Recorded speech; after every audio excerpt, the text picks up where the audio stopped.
السلام علیکم عزیز طلباء و طالبات، امید ہے آپ لوگ خیریت سے ہوں گے، خوش و خرم ہوں گے اور بھرپور طریقے سے اپنی تعلیم خصوصاً اردو زبان پڑھنے کی طرف توجہ دے رہے ہوں گے۔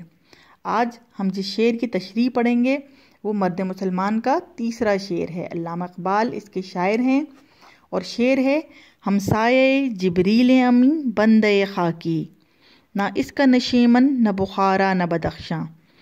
مشکل الفاظ کے معنی اگر دیکھیں، ہمسایہ کے معنی ہے پڑوسی، یعنی آپ کے برابر کے گھر میں رہنے والا انسان پڑوسی کہلاتا ہے، ہمسایہ کہلاتا ہے جو بالکل آپ کے برابر میں رہے۔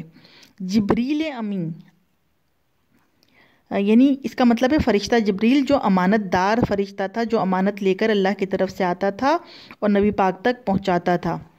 بندے خاکی، بندے کا مطلب تو انسان ہے اور خاکی خاک سے نکلا ہے یعنی مٹی، مٹی سے بنا ہوا انسان یعنی اشرف المخلوقات، انسان بندہ۔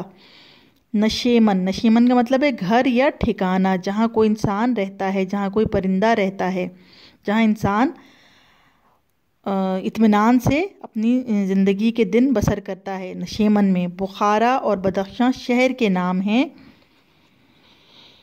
نظم مرد مسلمان ہے، مجموعہ کلام کا نام ضرب کلیم ہے اور شاعر علامہ اقبال ہیں۔ یہ حوالہ متن ہو گیا۔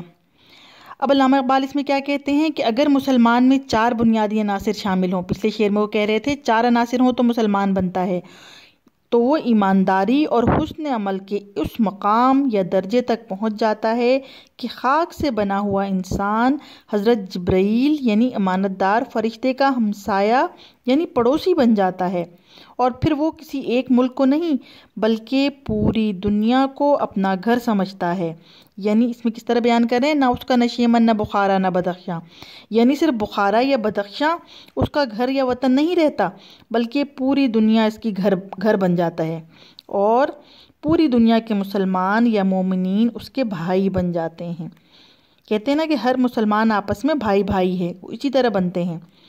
یعنی پوری دنیا کے مسلمانوں کی طرف اشارہ کرتے ہوئے علامہ اقبال کہہ رہے ہیں کہ پوری دنیا کے مسلمان بھائی بھائی ہیں اور وہ ان کا ہر دکھ، غم، خوشی اور راحت میں ساتھ دیتے ہیں۔